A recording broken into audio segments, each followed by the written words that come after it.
5 seconds to go.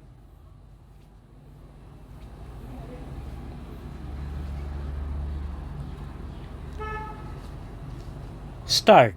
The prosecutor shall then examine his witnesses.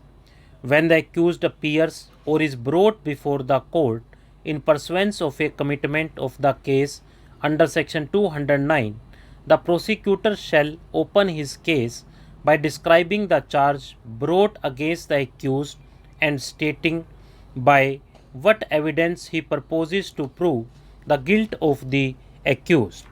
Section 226 of the CRPC permits the prosecution to make the first impression regards a case, one which might be difficult to dispel.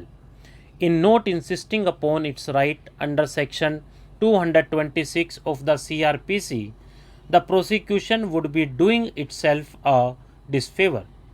If the accused is to contend that the case against him has not been explained owing to the non-compliance with section 226 of the CRPC, the answer would be that the section 173(2) of the CRPC report in the case would give a fair idea thereof, and that the stage of framing of charges under section 228 of the CRPC is reached after crossing the stage of section 227 of the CRPC, which affords both the prosecution and accused a fair opportunity to put forward their rival contentions.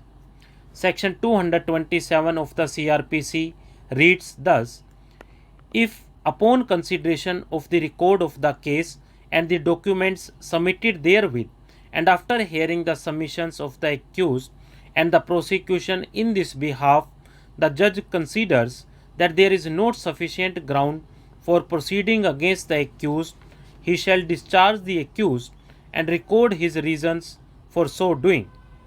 Section 228 of the CRPC reads thus: if after such consideration and hearing as aforesaid, the judge is of the opinion that there is ground for presuming that the accused has committed an offence which is not exclusively triable by the Court of Session, he may frame a charge against the accused and, by order, transfer the case for trial to the Chief Judicial Magistrate or any other judicial magistrate of the first class, and direct the accused to appear before the Chief Judicial Magistrate, or, as the case may be, the Judicial Magistrate of the first class on such date as he deems fit, and thereupon such magistrate shall try the offence in accordance with the procedure for the trial of warrant cases instituted on a police report. Is exclusively triable by the court, he shall frame in writing a charge against the accused. Where the judge frames any charge under clause B of subsection 1, the charge shall be read and explained to the accused, and the accused shall be asked whether he pleads guilty of the offence charged or claims to be tried. The purpose of framing a charge is to intimate to the accused the clear, unambiguous and precise nature of accusation that the accused is called upon to meet in the course of a trial. The case may be a sessions case, a warrant case, or a summons case. The point is that a prima facie case must be made out before a charge can be framed. Basically, there are three pairs of sections in the CRPC.